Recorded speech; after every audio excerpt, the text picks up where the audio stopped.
Hey everyone, how's it going? This is Adrian with another cool release for Avo. We're releasing 3.10. Did I ever say this? It's probably our biggest release yet. Well, I think I said it before, but again, it's a big freaking release. So let's get into it. So first of all, starting from styling, mobile pagination fix style. This is actually a fix. The pagination was a little bit wonky on mobile. You can see it here. Now it's not. It's looking definitely better. So that is fixed.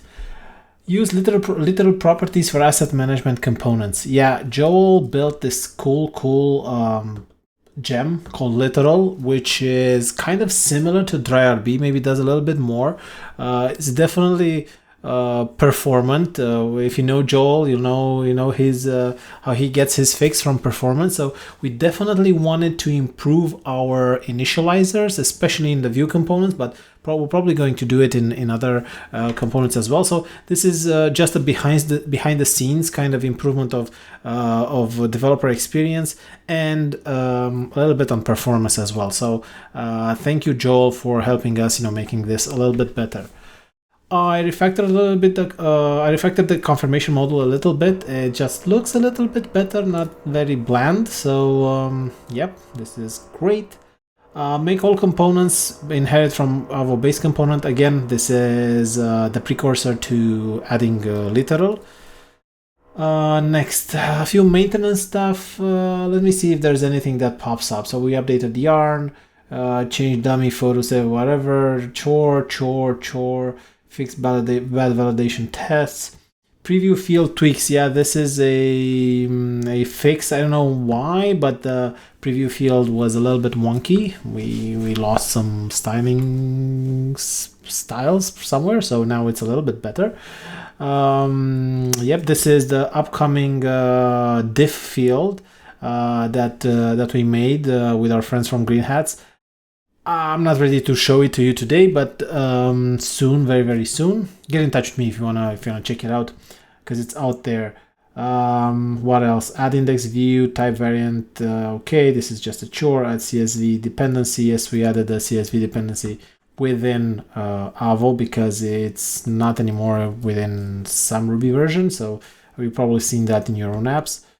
Actual DB schema, optionally load Avo versions, update icons path, seed migration, and yep, this is all maintenance. Cool, pretty quick. We got to the fixes.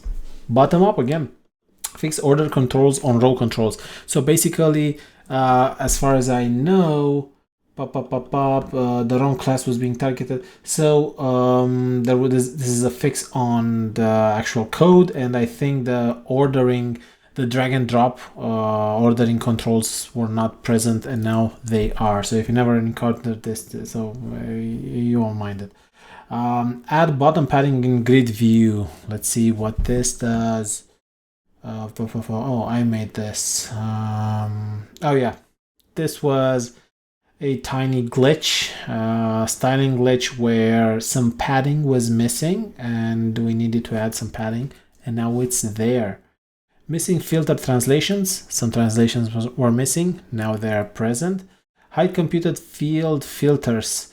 Again, if you had dynamic filters with filter role true on computed fields, definitely you cannot filter on those. Well, at least not before. I'll tell you more about it. So now they won't show up. System tests, we improved some of them here. Links with default URL options are broken. Yep. So what we do is we offer this helper. Let me see if I can find it. Default URL options. We offer this helper, which will basically add parameters to the default URL options method inside the application controller. If you know what this does, you probably know what this option will do. It will just forward them to that, and then if you have that param like under a scope or something, that will be appended to all of the links. But some links were missing, so we're missing it, and now they are not. So that is fixed. This is again the same thing. Broken dashboard menu links with default URL options. Again, kind of the same thing. We just improved. We found more and more places where it was missing, so we made more PRs and fixed it. Set locale param not setting the locale properly. Yep, this was actually a bug that we introduced. It was kind of working, but not very well. And now it does. So you can, whenever you use the set locale param, it will just set it in stone. You don't have to like refresh the page or anything. And now you can actually, before you could do that as well, but this feature, this fix is part of this feature where you can have one default language on the front end, on your front end website, and one different one for your admin panel. For example, on your admin panel, you want to use English because you have a lot of content managers. On the front end, you want to start with French because you're a French business, or you have it from, you take it from the cookies from the user, or whatever you do. So you can have them both separately. You don't have to, one will not influence the other. Remove client-side validation on action forms. Yep. So what was happening was the action forms were not basically the same as the resource forms, so the inputs would behave differently. For example, one of the issues that we found was that if you had a field that was the type of number, on the resource field you could use floats, but on actions you couldn't because the validations were getting in the way. So we just added no validate. So now both of the forms behave the same. Wrong for attribute selection. Yep, this is just a fix. Sometimes the for attribute option, which is amazing. I encourage you to check it out in the docs. So Command K for attribute. Yeah, perfect search record. We'll improve the docs. We'll talk a little bit about that as well. So again, if you have, please check this out. It's not worth mentioning on this video right now. Persist values after validation errors on tags that act as taggable on. Again, if you ever use tags and act as taggable on, and you would fill in some tags and you would submit the form, the values for those tags would disappear, and now they are being persisted over each request. So that is a bug fixed. Associations for attribute detach. Again, this is the same thing with the other one. Extend update using on tags. So if you're using the update using block option, you now have it on tags as well. Generators can run without prior migrations. Yeah, so there's this cool project by Prabin, Zero Config Rails. I encourage you to check it out. It will help you set up new Rails apps really quick. I subscribed already. So Avo is already implemented in Zero Config Rails, but there was this edge case where if you added something like device with a migration and then would add Avo, it would actually crash in the generator because Avo expects the migrations to be done. So now it will run without the migrations as well. And there's this new generator called all resources, which we need to document, of course, which will generate all your resources for you. Next, resource generator DB check. Again, it's related. Clear search input when closing model and fix global search placeholder. Again, this was a bug where the text would just stay here or here whenever you would close this one. So now it's just a little bit more, it's a little bit better. Fixed, yeah, this is a test. What else? Normalize tag labels. So again, we have one upgrade guide here. So we deprecated the fetch labels option in favor of format using. They were doing basically the same thing. So you can still use fetch labels, but format using is a little bit better. So there's docs about that as well.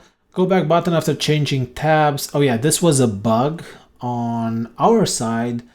We used the window history object when we should have used the turbo navigator, whatever. So if you had any issues with the tabs, when you would select the tab, go to a link and then go back, it wouldn't actually go back to the right page. Now it's fixed and it works properly. Added some more missing translations. Code mirror does not disconnect properly. Now it does. We don't need to get into that. Missing filter translations fixed. Cover photo visible on broken. What is this? Again, it's my fix. Okay, yep, perfect. We'll talk about that in just a second. It's just a quick little fix. Mobile pagination style. Again, I think we spoke a little bit about this. Whew, good timing. So we went through all the maintenance things and bug fixes, and now check on how many features we are adding. Cool. Bottom up again. Include attach and detach on inherited association policy. Again, I encourage you to check out the PR. That actually the issue that added. So basically, it adds the attach and detach methods on that inheritance. So if you use inherit association from policy for your policies, these methods will be added as well. So they were missing, but it makes sense to be in the same kind of helper. Add meta to the field. Yes, this is a cool one, especially if you use actually, let me show you. So basically, what happens is you can create a field, you pass in as text, you can pass in help or required or other field options, but now you can pass in a meta option, which will be like extra data. You can add whatever you want there. You can use it as a hash or as a block, and I'll show you actually in the docs, because the docs are a little bit better for this. I think it's not indexed yet, but we do have it in field options. It's right here on the bottom, meta. So now you can use meta as a hash or a string or an array, whatever you want to pass on, or you can use it as a block where you have access to the record, resource view, and whatever you need more. And then within the field template, you can access that value. So this is especially useful if you build your own custom fields, right? So you can say, okay, as custom status, if you have like a custom field called custom status, and then inside the HTML, inside the template file, you can access that option. But more importantly, it's amazing when you use the amazing feature of custom components, which is just amazing. Which the custom components, what it does is it just enables you to use a custom component on a built-in field. So for example, if you don't want to build a new custom text field, you just use the text field and you tell it, okay, for the show component, instead of showing the basic one, the base one that we ship out of the box, just show me this one, right? So if you show me this one, you have access to this. Will be inside your app, so it's not inside Avo. So it will you'll have access to the HTML and do whatever you want there. So again, you can use this meta value there as well. So that's really, really cool. Extend update using on tags. Okay, this is duplicated. Clear search input. Okay, this is duplicated. Click row to view record. Yes, I think many of you expected this. You wanted this. I know some of you asked for this. So now you can go and click a full record and go to that record. Again, this comes with a warning that this kind of a feature is not possible through HTML alone. So you cannot make a table row clickable. You cannot add like an A tag or an href or whatever. So we're doing this through JavaScript, and we need to do a little bit of magic to figure out, okay, am I clicking a link? Because the problem is, like, if you're clicking this link, criminology, for example, should you go to this link or should you go to the row link, right? So this is another thing. So again, we're doing some magic, same with these buttons. So if you see any bugs or something that's not working properly, try to create a reproduction repo or just record it and tell us, hey, this is what we're doing and whatever, and this is the problem that we're having, right? So there are some things that we manually need to add if they break along the way. So again, click row to view record. You have it in whatever you have it here. Actually, it's in resource, in customization. Where is it? Resources. It's over here. Customization options. Click row to view record, and you have a video. You have the setting and everything you need. Actually, the docs will be there. We have a bug. Whatever. The docs will be here whenever you check it out. Next, where were we? Okay, add search results count to configuration. So thank you so much, binary git. We love it. We just came on this issue and said, can I have this? Can I work on this? So we said, yes, of course you can. Thank you so much for your help. So again, thank you. You have our appreciation. This is the fastest way to get some things in the framework. It's available. It's something that happens with all open source, right? So if you want to do something and you think you can tackle it, definitely try it, and we'll happily guide you through the code and help you browse it and show you where things should be changed. It just takes a little bit of work out of our plate. So again, thank you, binary git.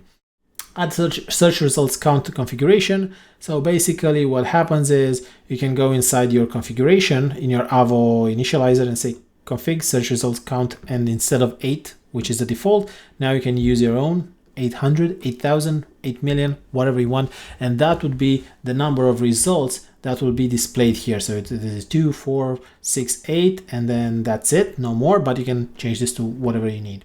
So again, binary git, thank you so much for this contribution.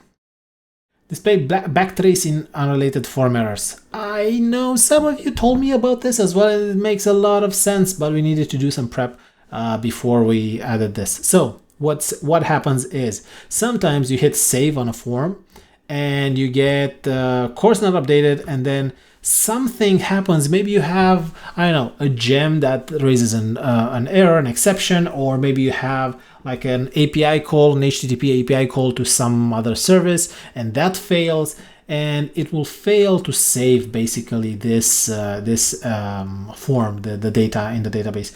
So before, what you would see, you would see this alert, with the course not updated, and then this alert, which would be the exception message. But you didn't know about the backtrace, you didn't get any more, and some of those errors are just, couldn't do it, whatever, right? Something went wrong and you don't know what went wrong, you want to know more. And now we added this cool new feature where you can see the backtrace of the whole error, so you can scroll through it whenever it's live on the page. And you can see the message and the backtrace. And in order to do that, in order to see that, you need to go into, let's see, again, we're going to go to docs. And for our authentication pages, I wrote a little bit about this, but we added a lightweight layer of roles in your app. So basically now, Avo, you have to tell Avo which one is your admin user and which one, like if your user is an admin or developer, or like if it's a regular user, we don't care. Everybody's regular, and then if you tell it if it's an admin or developer, we just show or hide things for you. For admins, it's admins right now are just the same with regular developers. We'll figure something out. We just added the code, so it's there, and the check is being done on that user with this is admin method, right? And you can do your check yourself using the Avo current user is admin. So whenever you write this code, I don't know, somewhere in your resources or actions or views, you'll have access to this kind of option if this current user is an admin.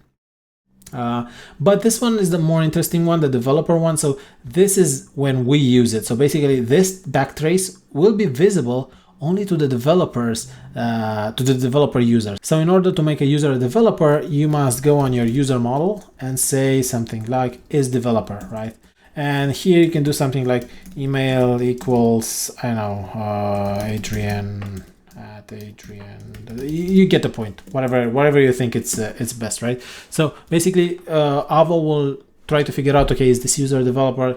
If yes, if this is true, okay, I'm going to show the backtrace. If it's not, or the method is missing and not present at all, then he's not a developer, they are not a developer, and I won't show the backtrace. So again, try to add is developer and is admin to your user models, and this would be, you'll get access to more things as we go, but you also get access to this Avo current user is admin or Avo current user is developer toggles, right?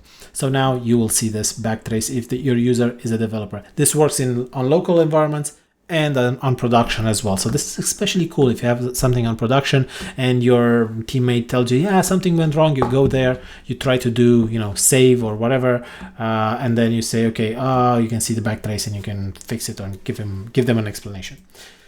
Cool.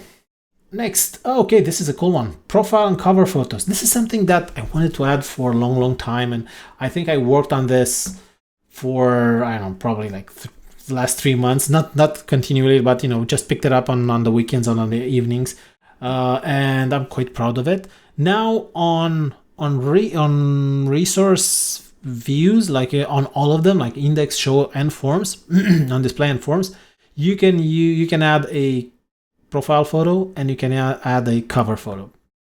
So where is it again? Let's go to the docs, and it's probably under resources, and no cover. I'm not sure if this is, where is it? Oh, it's under customization. Customization. No, I found it. So it has its own page under CRUD UI. Should probably be, no, this is good. So why don't we have a screenshot here? God damn it. Okay, I'll add the screenshot when I finish recording this. So now you can use this self.profile photo option on your resource, or self.cover photo on your resource, and you can add those. Everything's documented here. They have very few options. So for example, profile photo has the source, which can be a symbol or a block. So if you use a symbol, it's going to do something like, if you use a symbol like cover photo, it's going to do record.cover photo, and that's it. You can use a block where you can check, okay, is it the view, is it an index, or is like this record or whatever. So on index, you can have like default image and then whatever. It doesn't really make sense to have a profile photo on the index page, but whatever, it's there. And then where is it visible on? So by default, it's going to be visible on show and forms. So edit and new and show, but you can choose whichever you want. You can choose just show or edit or new or index, or just use a combination. You get the point. And the source, I told you about it.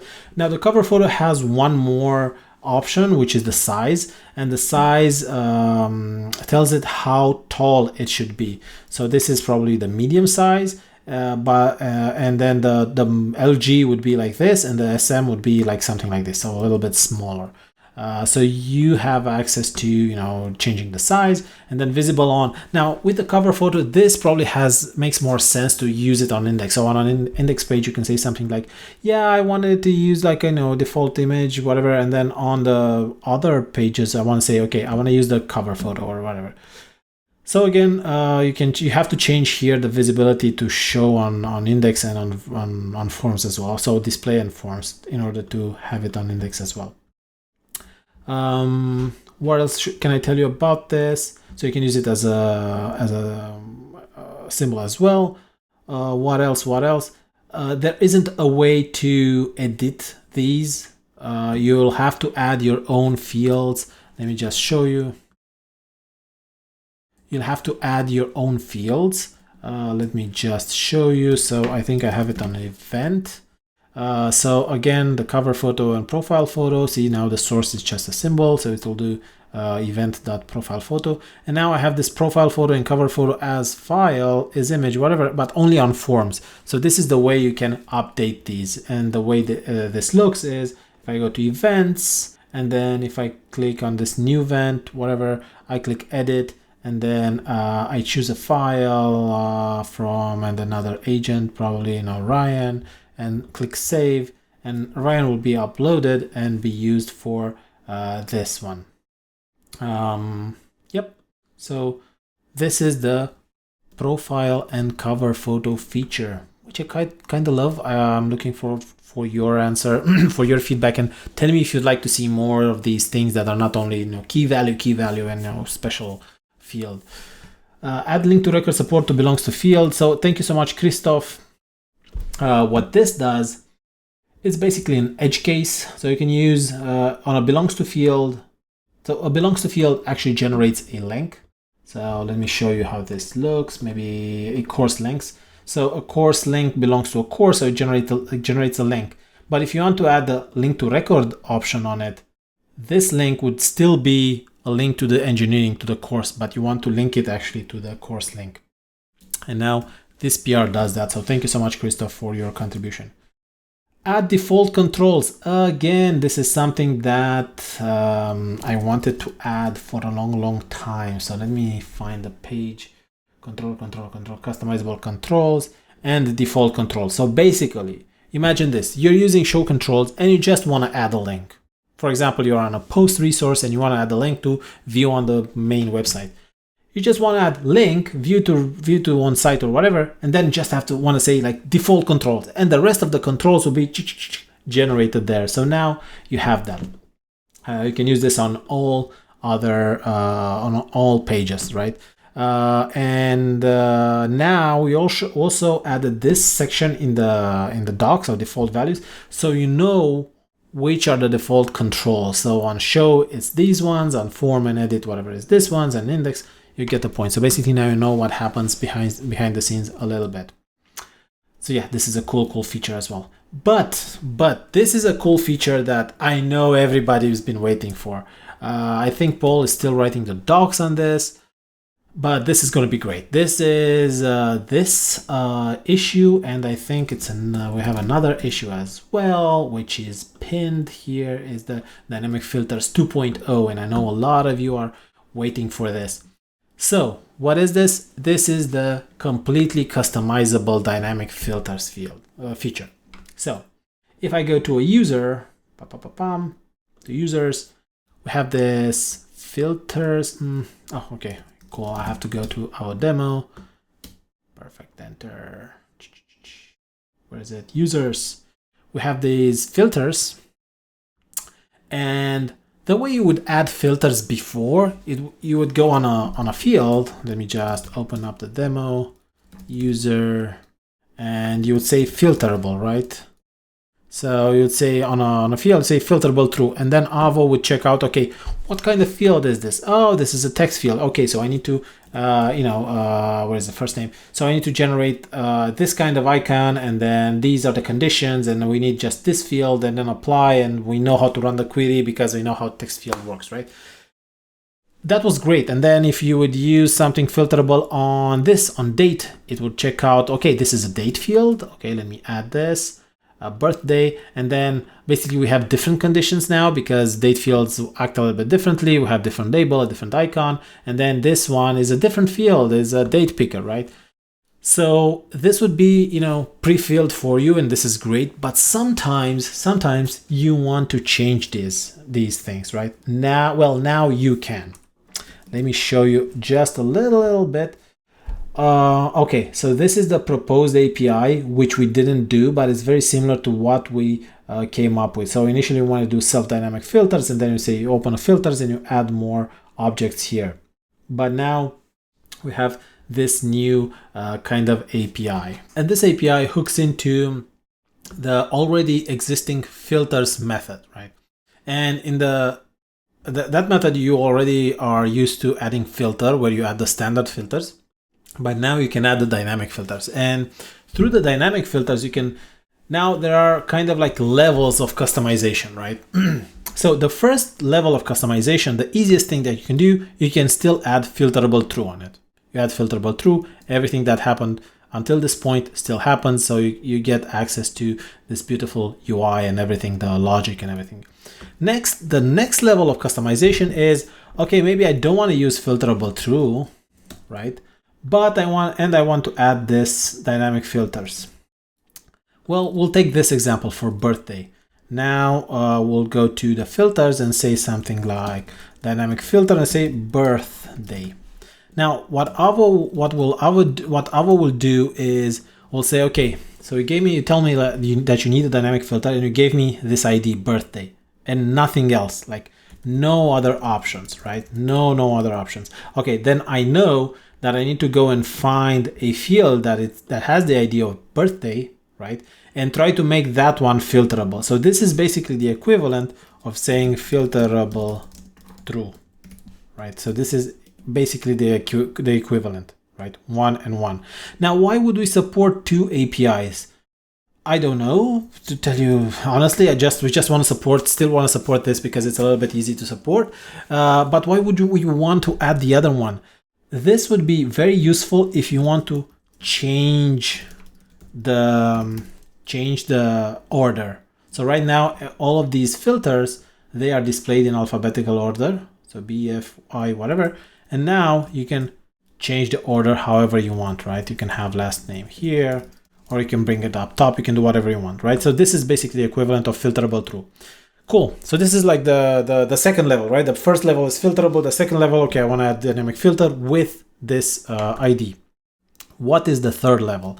So the third level is taking full control over it, right?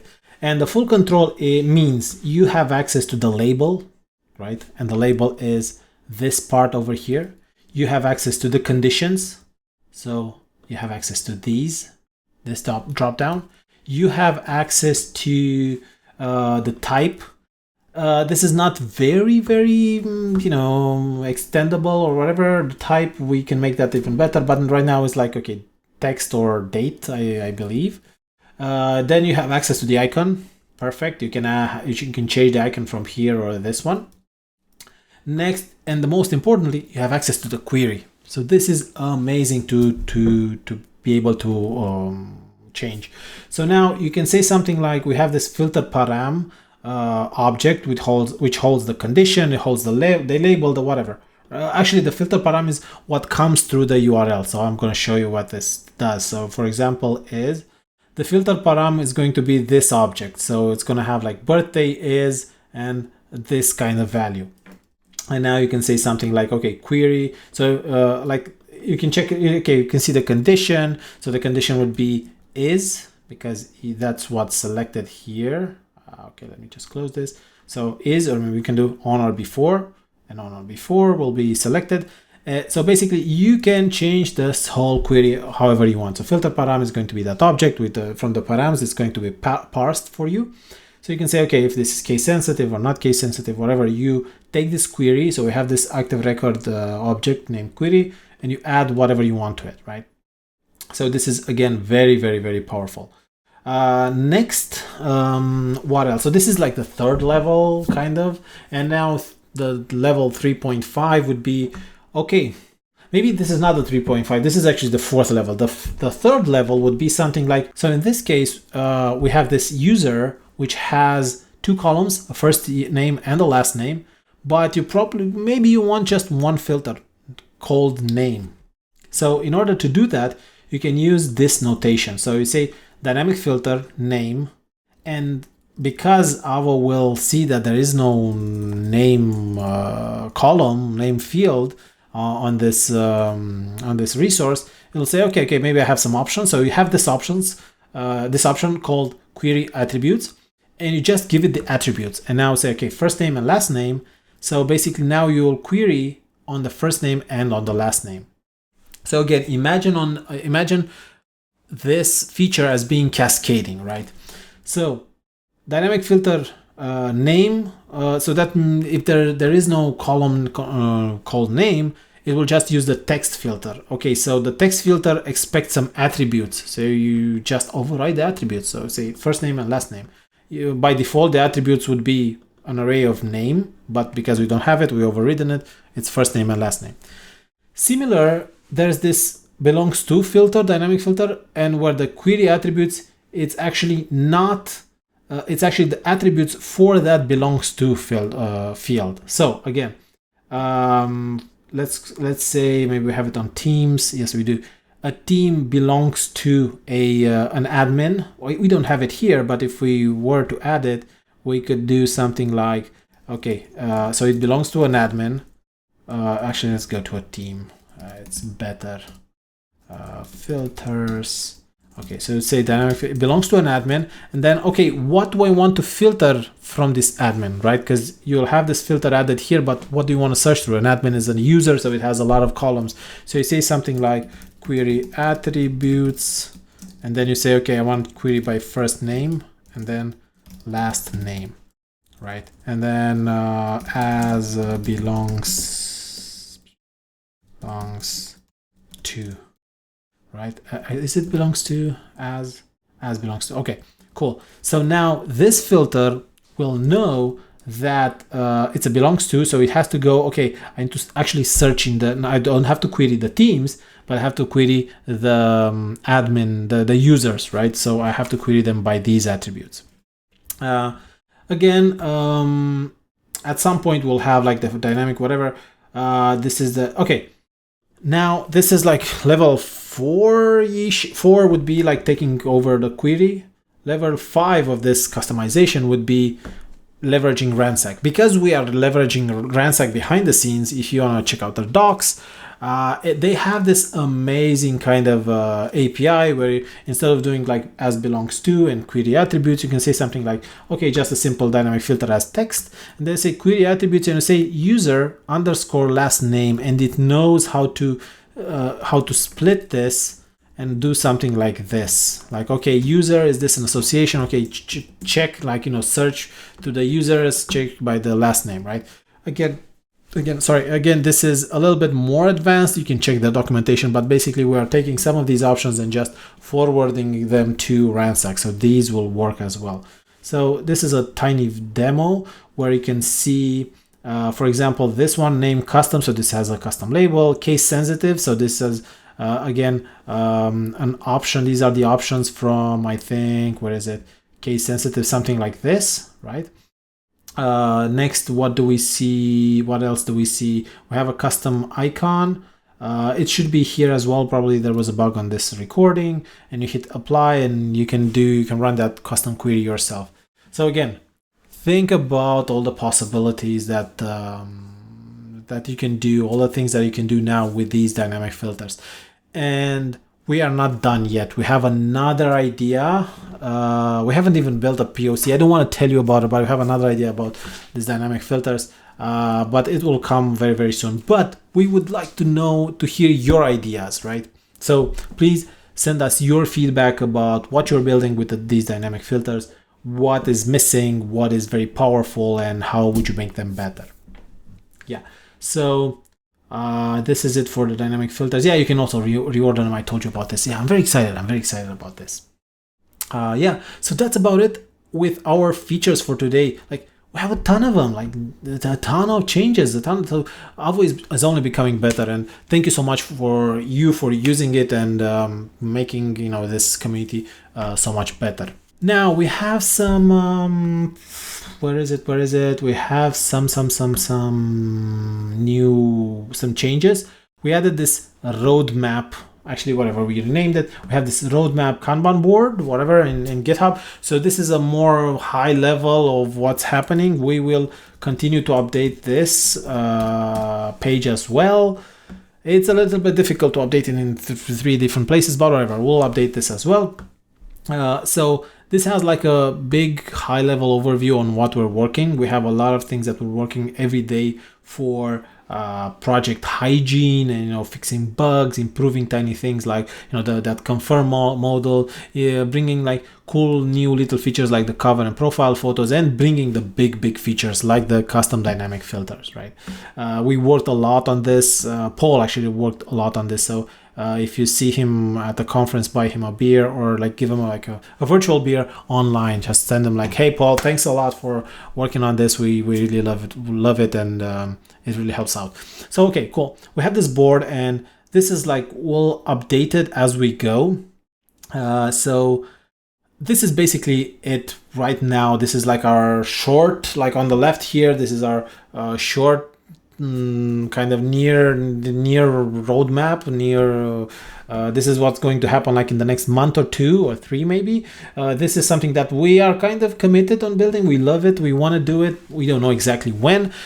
In progress, this is something that we're working right now. So for example, audit logs, it's on me to build some kind of UI around it. Paul has done an amazing job. You're gonna love it. You're gonna see how good this feature is, how complex. And then the Dawn, whatever we fixed. Of course, we did more, but we only have this. We're not going to backfill it. Cool. So the next step, so we're working on audit logs, and the next thing we're going to pick up is Kanban view.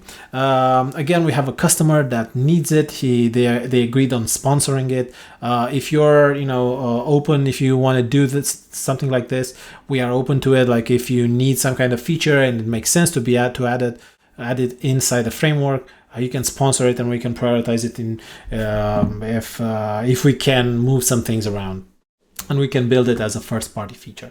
So yeah, this is the Kanban view. This is on this we're gonna work next. I built a POC. I'll paste the links here. So I used things from snippets from the Hotwire Cookbook by Andrea Rocca, and I used the tutorial from Super Rails, from Yaro, and from other places. Again, this is a super early POC, but this is how it would look like, right? You'll be able to customize the columns. So you can do something, it's going to be like on levels, how we did it on dynamic filters. So the first level would be, okay, just tell me which field. Is it the status on this resource? Perfect. We'll figure out all the distinct values and show it to you. But if you want to take full control and give us an array of these are the things that we want to show, perfect, we'll do that. You'll be able to move things from one column to another, to reorder them. And we did a little bit of brainstorming on this, and it's going to be a pain in the behind to support this, but it's going to be cool. It's a cool challenge, like, being able to set positions on each board, on each column, on each board, because you might have items that are actually present on multiple boards. And then you'll be able to configure what kind of fields do you see here, which is going to be super, super cool. And what else? And another thing we're shooting for, it's probably not going to be in the initial release, but another thing would be to be able to build multiple kind of boards with multiple types. So right now, the way we are envisioning this is, okay, you have the table view, you have the grid view, and then you click another one and you have the Kanban view. Okay, so this Kanban view would be basically a view, but only of those resources. So in this case, would be just with the projects. But it would be cool to have a board where you can have like projects and like users and posts, and similar to what you can do here. You can have issues and PRs and whatever the small tasks are called, right? So again, it's probably not going to be in the first release. We're going to figure it out. You can check out this this issue 2120. You'll see there are so many things here. They are not even all of the things that we thought about, and we need to document these. Building a Kanban board. If you built it before, please reach out. I would love to get some feedback and encouragement and learn from what you did. But if you built it before, you know what the various challenges are. But it's gonna be cool. It's gonna be cool. So check this out. We would definitely love if you would comment here and give us your feedback. Like, oh my God, I would use this, but I would need this and this and this, and we'll figure it out if this is like, yeah, this is initial iteration, this is second iteration, this is never gonna be there or whatever, right? So again, we hope you love it. Otherwise, other things that we have ongoing. So theming, I have started on this dark mode support issue, which is somewhere around here. Do we have, yes, this is the screenshot. This is actually Figma, and I think I have a PR somewhere. This is on Avo 3. Yep. So we have the switcher, whatever. So basically, again, the full story is we are waiting on Tailwind to release version 4, or at least a beta version of version 4. So we can, because it will change something in the architecture, and we don't want to push two changes at in different times. So basically, push one change now for dark mode for version 3, and then for version 4 we need to do some more. So we're waiting for that. It's going to come in the fall, I think. So this is on hold. Next, we have two things that we want to tackle. I know they are painful for you guys and you need them. So one of them is nested records on forms, and one is the repeater field. And we can talk about both of them. They look similar, but they do different things. So for example, on nested records on forms, think about those.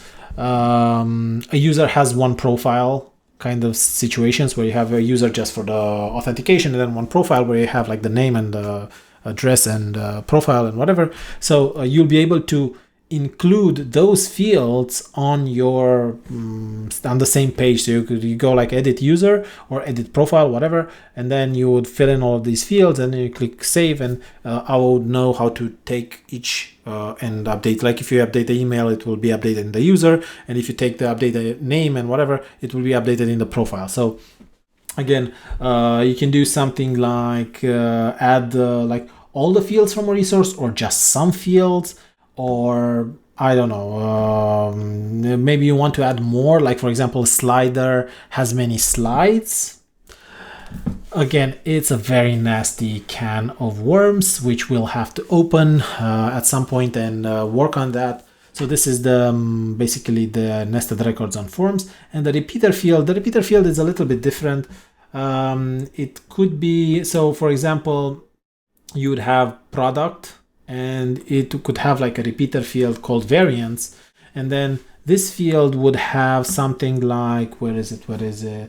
You can give it like some fields where you can say, okay, each variant has like a color and description and price, and the product will, and this field would write on this variance method, and the variance method could be a method on the record, on the model, could be an association, it could be, I don't know, magic object, something calling delegation on that model. So you can do whatever you want.